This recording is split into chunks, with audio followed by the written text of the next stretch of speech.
So ayun mga gasa, magte-test tayo ng wiring ng ng airflow, Nissan X-Trail. Nissan X-Trail yan. Ito mga agrasa yan, pinusok ko na yung itim na yan, itim na wire, yung ground yan. So testing natin muna dito sa unang wire. So ayan, meron volts, ayan nakita nyo ito. Sunod natin yung pangalawa, dapat ito 12 volts. Ayan, ito yung volt, 12 volts yan. Na-under kasi kaya nagpo-14. Kasi na-under. Wakar din yung alternator kaya nagpo-14 siya. Pero pag naka-ignition on lang, 12 volts lang yan. Sunod natin yung sa pang wire.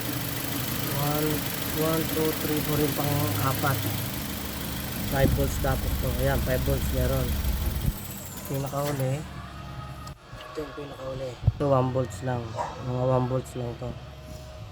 Ayan, kompleto mga kagrasa. So airflow tayo. Dahil ang issue niya, mga itim ang usok.